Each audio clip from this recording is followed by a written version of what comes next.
Hello प्यारे दोस्तों, साके studio Jodhpur 111 में हार्दिक स्वागत है। ब्राह्मण वैदिक शिविर 2024 आज गौतम महासभा जोधपुर में आयोजित। सुनिए महानुभाव की सुविचार। सनातन धर्म की, भारत माता की, भारत माता की। आज के इस वैदिक शिविर के समापन समारोह में हमारे मध्य आशीर्वाद देने पधारे परम श्रद्धेय ब्रह्मनिष्ठ स्वामी निर्मल स्वरूप जी महाराज। ये जम्मू में इनका आश्रम है, काशी में इनका आश्रम है, और जिन्होंने अपना सर्वस्व जीवन अध्ययन करने के पश्चात वैदिक संस्कृति धर्म प्रचार के लिए समर्पित किया, ऐसे श्रेष्ठ ऋषि हमारे मध्य हमें आशीर्वाद देने पधारे हैं। इसलिए मैं आपके चरणों में वंदन और नमन करते हुए आज इस समारोह कार्यक्रम में हमारे पूर्व में आदरणीय रामेश्वर जी, भाई जय किशन जी, जो पूरे भारतवर्ष में प्रधानमंत्री महासभा के नाते लगातार समाज की सेवा कर रहे हैं, और जिस परिसर में हम बैठे हैं, गौतम सभा के सम्माननीय अध्यक्ष माधव प्रकाश जी, सम्मानित मंच मेरे समक्ष विराजमान, समाज का वो व्यक्तित्व आज के इस आयोजन से ही स्पष्ट होता है कि वास्तव में आपने अपना अमूल्य समय सनातन धर्म के लिए समर्पित किया। और मेरे छोटे छोटे प्यारे बेटों, मैं देख रहा हूं, हम भी बच्चे थे, लेकिन आपका अनुशासन देख के मन गदगद हुआ। मुझे लगा कि वास्तव में आप धन्य हैं। आपकी माताओं को मैं बहुत बहुत धन्यवाद दूंगा कि आपने ऐसे अनुशासित बच्चों को जन्म दिया। और धन्य है वो माँ बाप जिनका बच्चा इस 21वीं सदी में, जब पूरा विश्व में हाहाकार मचा हुआ है और हमारे भारत की भूमि में जन्म हुआ, ये छोटे छोटे बालक बेटो साधना कर रहे हैं वैदिक धर्म के प्रचार के लिए। वैदिक संस्कृति, सनातन संस्कृति को बढ़ाने का संकल्प और साधना लगातार 21 दिन से आप कर रहे हैं। इसलिए मैं आपको साधुवाद दूंगा, धन्यवाद दूंगा, और भगवान से ये प्रार्थना करूंगा कि जिस श्रेष्ठ संकल्प के साथ ये छोटे छोटे नन्हे मुन्ने यहाँ पर लगातार तपस्या की है, एक दिन वो आएगा इस देश के अंदर, इस महायज्ञ में आपकी आहुति जरूर लगेगी।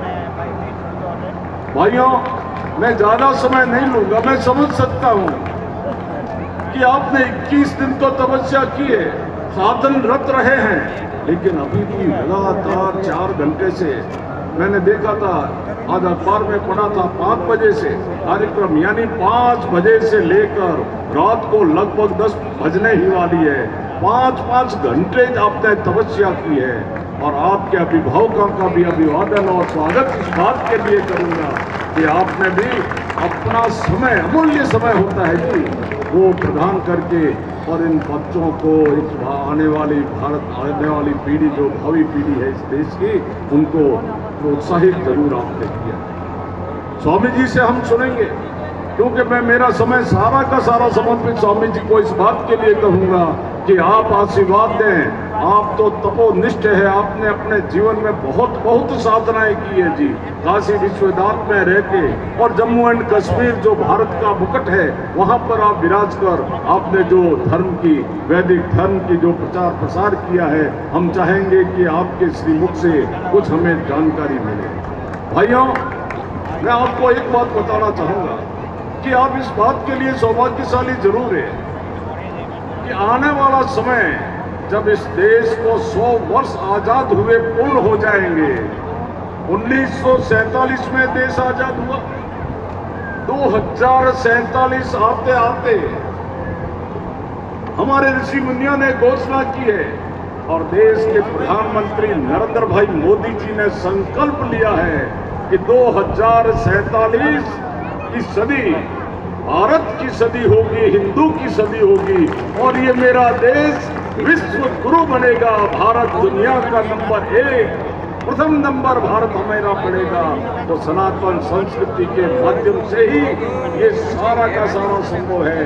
आपने यहाँ अध्ययन किया है, एक साधना की है। देखिए, साधना को सिद्धि तक पहुँचाने के लिए निरंतर अभ्यास की आवश्यकता रहती है। मैं आग्रह करूँगा अब आपके अभिभावकों से भी और आपको भी मैं कहना चाहूँगा कि जो कुछ सीखा है उसको निरंतर आगे लगातार अपने जीवन में करते रहेंगे तो वो दिन दूर नहीं कि आपकी क्लास में, मोहल्ले में, समाज में आपका ये उभरता हुआ व्यक्तित्व, ये चेहरा लोग चाहेंगे आपके पास, आकर्षित करेंगे आप सबको। ऐसी हमारी सनातन संस्कृति है, वैदिक संस्कृति है, उसका आपने अध्ययन किया है, साधना की है। इसलिए अपनी वाणी को ये कहते हुए विराम दूंगा कि आप पुनः पुनः इस प्रकार के शिविर लगाएं और मैं आयोजकों को भी बहुत साधुवाद और धन्यवाद दूंगा। अभी जैसे कहा भामाशाहों का सम्मान, अरे भामाशाहों का देखो जी, धन अर्थ कई तरह से लगते हैं, लेकिन सनातन धर्म के लिए, सनातन संस्कृति को सुदृढ़ करने के लिए जिन्होंने भी अपना आर्थिक सहयोग दिया है और जिन्होंने समय का, शरीर का जितना सहयोग किया है वो सब के सब साधुवाद के पात्र है। निश्चित तौर पर आने वाला समय भारत का समय है, हम उन्नति करेंगे। हमारे धर्म की रक्षा के लिए हमें जो कुछ करना पड़े हम तत्पर रहेंगे। इन्हीं शब्दों के साथ भारत माता की, भारत माता की धन्यवाद। किसी तरह का भी नशा हमारे उसका बहिष्कार करें और उनको समझाने के प्रयत्न करें कि नशे से जिंदगी तबाह होती है। कि राजा महाराजों के घर बिक गए तो हम लोग तो क्या है, छोटे लोग, साधारण लोग, हमारा जो समाज है बहुत ही विकट स्थितियों से गुजरा हुआ समाज है। आज भी हमारे प्रत्येक गांव में 1, 2, 4, 5 घर ऐसे हैं जिनको सुबह शाम की परेशानी रहती है। उनका जीवन स्तर ऊपर उठाने का काम जो समृद्ध लोग हैं, जो अगुवा लोग हैं, उनका दायित्व बनता है कि उनको आगे ऊपर उठाने का काम करें। जीवन में है, यदि हम 5-25 लोगों का जीवन ऊपर उठाने में कामयाब होते हैं तो बहुत बड़े ईश्वर की कृपा है। इसलिए हम सब इसमें लगे। अभी जो स्वामी जी कहूँगा कि इसमें अक्षरधाम के भी संत महात्मा यहाँ पर पधारे कि हम बच्चों का हौसला अफजाई करने के लिए, इनको आशीर्वाद देने के लिए वो लोग भी आए थे और भी लोग आकर के इनका हौसला अफजाई किया है। खासतौर से प्यारे बच्चों, आपके उज्जवल भविष्य के लिए मैं ईश्वर से कामना करता हूँ, महर्षि गौतम के श्री चरणों में ये प्रार्थना करता हूँ कि आपका जीवन बहुत ही उज्जवल हो, आपका बहुत ही उत्कृष्ट सेवाओं से आप लोग भारत माता की सेवा करते हुए हमारे राष्ट्र को विश्व गुरु बनाने में आप लोगों का आने वाले समय में, आप आने वाले समय के भावी भारत हो, भारत के निर्माता हो। आप लोगों के कंधों पे हमारा भारत होगा। आने वाले समय में भारत को ऊंचाइयों पे ले जाने का काम आप लोग करें, ऐसी मैं कामना करता हूँ ईश्वर से, महर्षि गौतम से, प्रकाश और सभी साथी जो इन लोगों में लगे। खास तौर से ये जो बहनें लगी उनको मैं हृदय से धन्यवाद देता हूँ आपका। और आपसे भी ये कहूँगा कि छोटी मोटी तकलीफ आ सकती है, ढंग से समाज एंटरटेन नहीं कर सकता है, अटेंड नहीं कर सकता है, आप उसकी परवाह मत कीजिए। आप बच्चों को और समाज को आगे बढ़ाने के लिए अपने आप को जब भी मौका मिले इसमें किसी तरह की कमी मत रखिए, ताकि हमारा जो समाज है वो आगे बढ़ सके और आगे बढ़ करके राष्ट्र की सेवा कर सके। इस अवसर पर मुझे याद किया, उसके लिए मैं हृदय की गहराइयों से आयोजकों का धन्यवाद करता हूँ। और एक दफ़ा और सिद्धार्थ जी, आप प्लान करिए आपके लिए, और प्रकाश और सभी आप लोग पर। पुत्र किसे कहते हैं? पुत्र शब्द की परिभाषा क्या है, डेफिनेशन क्या है? तो कहा पुन्नाम नरका त्रायते इति पुत्रा। पुत्र कहते हैं जो अपने पिता को पुन नामक नरक से तार देता है, उसे पुत्र कहते हैं। शास्त्रों में एक नरक है जिसका नाम है पुन। उस पुन नामक नरक से अपने पितरों को जो तार देता है उसे पुत्र कहते हैं। हम तो कहते हैं वर्तमान में पुत्र पैदा होना बंद हो गए, क्योंकि वर्तमान में पुत्र पैदा नहीं होते, वर्तमान में लड़के पैदा होते। कौन पैदा होते? माता पिता भी प्राय अपना परिचय करवाते हैं, महाराज ये हमारा लड़का है। लड़का मतलब लड़ाई करोगी तो लड़का, जो लड़ाई करके माँ बाप को अपने घर भेज दे। हम कल आ रहे थे तो रास्ते में अपना घर दिखाई दिया। अब आप तो सब लोग स्थानीय है, समझ गए होंगे। तो इधर साथ में ही एक जगह बहुत बड़ा बोर्ड लगा था, वहाँ लिखा था अपना घर। हमने कहा ये अपना घर किसका घर, किसका अपना घर? तो पता चला जिनका अपने होते हुए भी जिसका कोई अपना नहीं उनका घर है, अर्थात ये अनाथालय है। जिनके बच्चे अपने माँ बाप की सेवा नहीं करते, जिनके बच्चे नमक हराम हो जाते हैं, मातृदेव देवो भव पितृदेवो भव की संस्कृति को भूल करके, अपने माता पिता का अपमान करके, जो माता पिता इस पृथ्वी पर प्रथम देवता कहलाते हैं, यदि माता पिता नहीं होते तो आज ये कर्म भूमि हमें प्राप्त नहीं होती। वो सबसे बड़े देवता जिनकी कृपा से आज हमारा समाज में नाम है, प्रतिष्ठा है, ऐसे माता पिता को जो सेवा न करके घर से बाहर निकाल देते हैं, अपमानित करके घर से बाहर निकाल देते हैं, धिक्कार है ऐसी संतान को। वो पुत्र किस काम का? वो पुत्र नहीं, वो लड़का है। तो इसलिए लड़का पैदा नहीं करना है, पुत्र पैदा करना है। पुत्र पैदा करना है तो माताओं को स्वयं संस्कारवान बनना होगा। हमारे यहाँ पुंसवन संस्कार है, षोडश संस्कार है। उस संस्कारों के माध्यम से जब संतान उत्पादन होता है तो शास्त्रों में विधि है, यदि आपको पुत्र चाहिए तो पुत्र ही होगा। संस्कारों के माध्यम से पुत्री चाहिए तो पुत्री ही होगी। ऐसा पुत्र चाहिए, उसी विधि से आप यदि नियोग करते हैं तो उस प्रकार से पुत्र पैदा होता है, उस प्रकार से पुत्री पैदा होती है। शास्त्रों में सभी प्रकार की विधियां हैं, पर अभागे हम शास्त्रों से कोसों दूर जा चुके हैं। मॉडर्न एजुकेशन के चक्कर में, अपने आप को आधुनिक बताने के चक्कर में अंधा अनुकरण करते हुए हम लोग शास्त्र मर्यादा से, अपने पूर्वजों की मर्यादाओं से कोसों दूर जा चुके हैं। अब धोबी का कुत्ता ना घर का, ना घाट का, ना यहाँ के है ना वहाँ के हैं, ना इस लोक में कुछ मिला ना परलोक में कुछ मिलने वाला है। खाली बस चकाचौंध बाहें दिखावे के चक्कर में पड़ करके हमने अपना पूरा जीवन बर्बाद कर दिया। इसलिए सज्जनों, सबसे पहले मैं आप पूरे समाज को ये कहना चाहता हूँ, वर्तमान काल में जो बहुत बड़ी विकृति जो ब्राह्मण समाज के मस्तिष्क में आ गई है वो ये है। कल भी मैंने ये बात कही थी, आप लोग यहाँ नहीं थे, ये सब बटुक लोग वहाँ थे। इनको बटुक कभी नहीं कह सकते क्योंकि इनका उपनयन संस्कार नहीं हुआ है। तो बड़ी बात यह है कि आप लोगों की मानसिकता में ये जो बात घुस गई है कि बच्चे का जनेऊ करने के लिए शादी के बराबर खर्चा करना पड़ता है, इसलिए आप एक के साथ एक फ्री का काम करते हो। किसी शादी में बच्चे का जनेऊ जा साथ में जोड़ देते हो, किसी बहन की शादी में, भाई की शादी में, चाचा के लड़के में, चाचा की लड़की में, शादी के साथ एक फ्री संस्कार जोड़ने का काम करते हो। ये बिल्कुल अशास्त्रीय है। एक साथ दो संस्कार नहीं होते। सनातन संस्कृति में उपनयन संस्कार का अत्यधिक महत्व है। जनेऊ संस्कार बालक को दूसरा जन्म प्रदान करता है, वो उसे ब्राह्मण से विप्र बना देता है, ब्राह्मण से विप्र की प्रतिष्ठा को प्रदान, प्रसन्नता देने वाला यह अवसर है कि जोधपुर की इस सूर्य नगरी, पावन नगरी में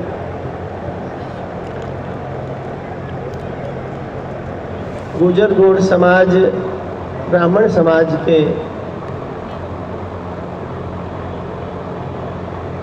इन प्रतिभाओं ने, इन बालकों ने जो रुचि स्वधर्म की तरफ दिखाई है वो वास्तव में सराहनीय और साधुवाद के पात्र हैं। सर्वप्रथम हमने जो श्रवण किया कि निरंतर कई वर्षों से यह संस्कार शिविर का आयोजन यहाँ हो रहा है। सिद्धार्थ जी का संकल्प और उनके साथ में समस्त समाज का सहयोग, विशेष रूप से यह युवा पीढ़ी जो कि अन्य समाज में सामाजिक कार्यों में प्रायः नगण्य नजर आती है, बड़ी प्रसन्नता का विषय है। आज उस युवा पीढ़ी का दिग्दर्शन, उनका कार्य यहाँ सभी लोग देख रहे हैं। कल ही मैं इस कार्यकारिणी समिति के कुछ सदस्यों से मिला, बड़ी प्रसन्नता हुई।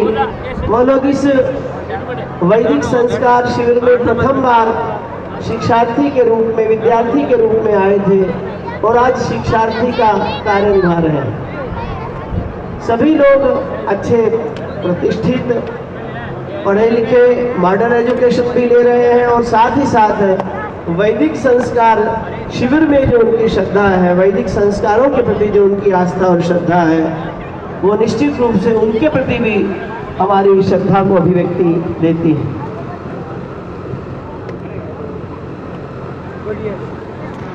और ये सारा कार्य जो मूर्त रूप में हमारे सामने है, इसके लिए जो मुख्य सहयोग है वो है भामाशाहों का, क्योंकि कोई भी कार्य बिना धन के नहीं होता।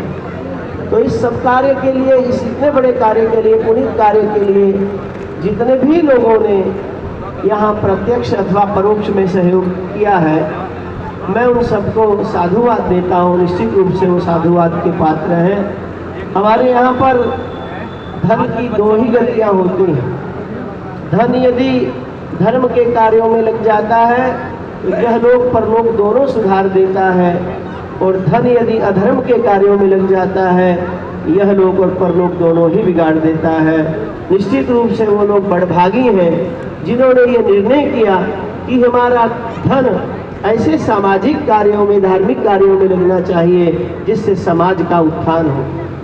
हमारे यहाँ धर्मशास्त्र भी कहते हैं, भागवत में, धर्माय अर्थाय यशसे कामाय स्वजनाय च पंचधा विभज्य वित्तम इहा उत्क्रंच मेधते।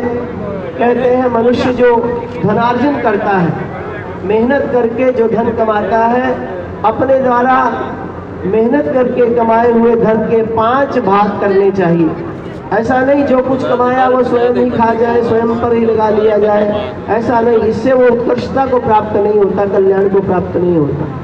तो कहा अपने द्वारा कमाए हुए धन के 5 भाग करने चाहिए। पहला भाग तो अपने पारलौकिक कल्याण की दृष्टि से धार्मिक कार्यों में लगाना चाहिए, पुण्य आदि करना चाहिए, तीर्थादि करना चाहिए, महापुरुषों की सेवा करनी चाहिए, माता पिता की सेवा करनी चाहिए। अर्थात अपने द्वारा कमाए हुए धन का एक भाग अपने आत्म उत्थान के लिए धार्मिक कार्यों में लगाना चाहिए। धर्माय अर्थाय कहा, दूसरा धन का भाग अपने व्यवसाय को, अपने धन को बढ़ाने के लिए दूसरा भाग लगाना चाहिए। अर्थात अपने व्यवसाय को बढ़ाने के लिए, धन को बढ़ाने के लिए एक भाग उसमें खर्च करना चाहिए। और तीसरा भाग कहा सामाजिक कार्यों में, आपूर्त कार्यों में, अर्थात लोकोपकार कार्यों में, कहीं पर कुआं बावड़ी बना दिया अथवा इस प्रकार से जो सामाजिक कार्य हो रहे हैं, इस प्रकार से समाज की ये जो हमारी नई पीढ़ी है, ये जो रंग बिरंगे पुष्प हमें नजर आ रहे हैं, ये कैसे पुष्पित पल्वित हो, इनकी सुगंध समूचे भारत में कैसे फैले, उसके उत्थान के लिए अपने धन का विनियोग करना, ये भी शास्त्र के द्वारा प्रदत्त है, शास्त्र के द्वारा दिग्दर्शित है। तो धर्माय अर्थाय यश से, और कहा यश से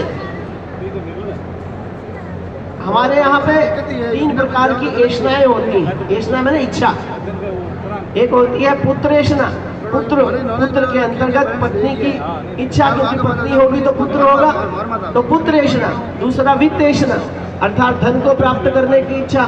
तीसरी है लोकेष्णा, अर्थात समाज में हमारा नाम हो, समाज में हमारी प्रतिष्ठा हो।